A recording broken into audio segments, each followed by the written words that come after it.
Hello and welcome to the Rogers Brief. I'm Adam Rogers. Thank you for watching and thank you for listening if you're catching this on Apple or Spotify podcast. Today I'm going to cover the second of two SIRT, that is Serious Incident Response Team reports that were done from the weekend of April 18th and 19th, 2020, covering different parts of the police involvement in chasing down the killer, Gabriel Wortman, over that 13-hour time frame. Now, the first SIRT report covered the Onslow Fire Hall shootings, and I covered that in a different post, which you can check out on adamrogers.ca. You can also link there in the blog pieces which I write to the actual reports themselves, which are issued by the Serious Incident Response Team, which is led by retired Justice Felix Cacchione. And I cover those two reports, or link to them in the blog pieces. Now, the second report covers the final moments of Gabriel Wortman's life when he was shot dead by two RCMP officers at the Irving Big Stop in Enfield, Nova Scotia.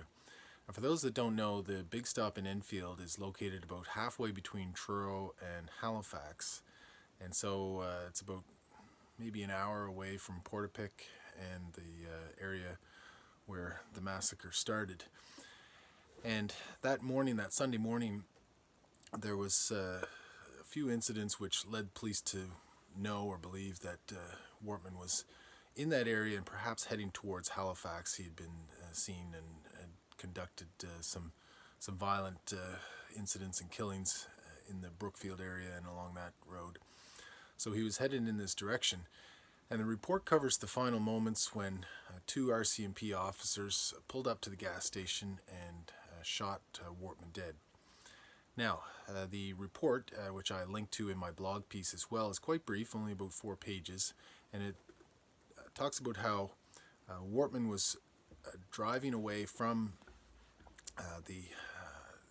he was driving towards Halifax, had pulled into the Big Stop to get some gas in the vehicle that he had stolen from his last victim, and he was getting gas in the vehicle when the report says, coincidentally, the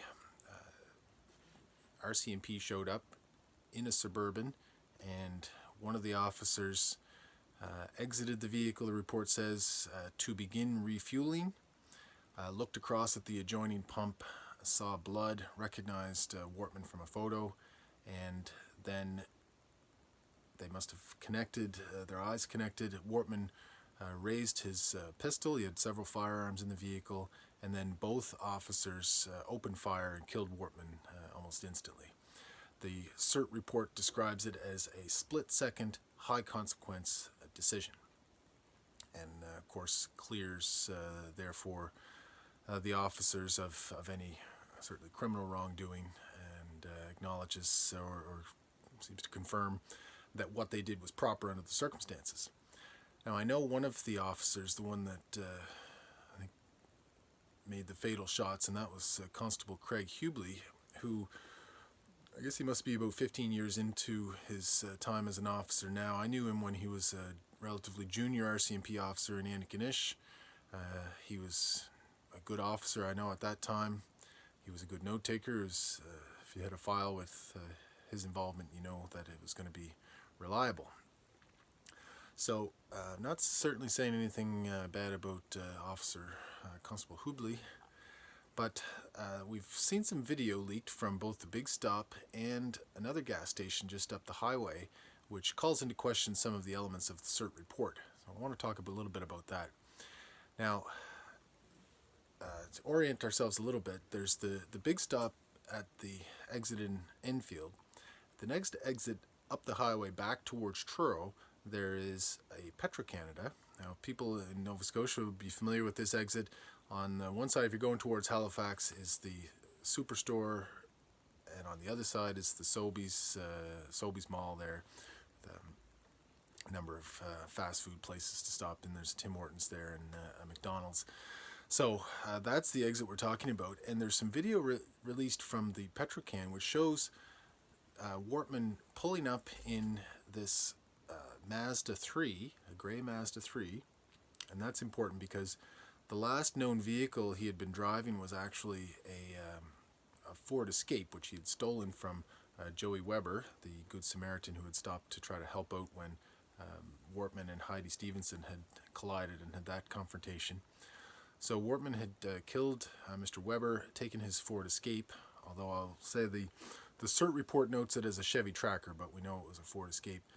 He drove that to the home of Gina Goulet, killed her and her dog, and then stole her gray Mazda 3. So the video from the Petrocan shows this vehicle pulling up on the wrong side of the gas pump, and Wortman tries to reach around with the gas pump and is unsuccessful. And then he pulls around to a second pump, and he just stays there in his vehicle for a moment. Now this is all being observed, we can see in the video, by RCMP officers there in a dark van. Okay, so keep that in mind. The next video we see is from the Big Stop in Enfield, and it shows the RCMP pulling up to an adjacent pump where Wortman was parked, and get out and start shooting almost immediately. So this is what we see. Eyewitness reports as well from the Big Stop say that the RCMP van, Suburban, pulled up at a high speed. And when we see the video as well, we also see that there was no gas pumping, no motions made by the RCMP officer in the direction of pumping gas. So I'm not quite sure why that was included, although the language in the report says to begin refueling, which could, I suppose, mean a lot of things, but there was, if you watch the video, there's nothing to suggest that they actually started to refuel. They got out of the vehicle and started shooting, within a split second. Another thing to remember, from the Onslow incident, one of the eyewitnesses there who was driving the Toyota Prius had left that scene and drove to a checkpoint just to tell some officers what he had witnessed, and overheard at that time radio chatter saying that the killer was driving a gray Mazda 3. And then all of a sudden everybody that was there at the checkpoint started driving towards Halifax.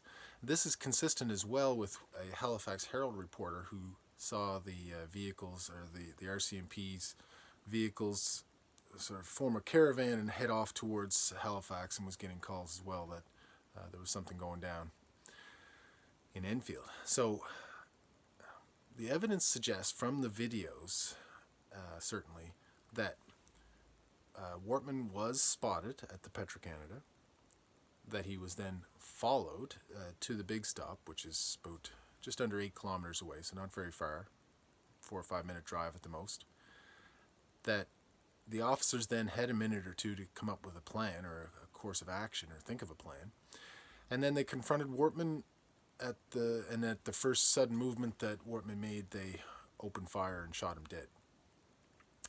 Now, that version of events still seems like a justifiable use of force.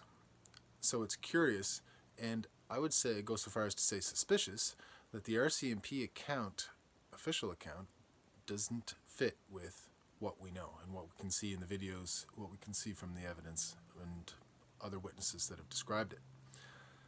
Now, the SIRT report, SIRT is only concerned with the narrow issue of police conduct in terms of potential criminal charges or other discipline.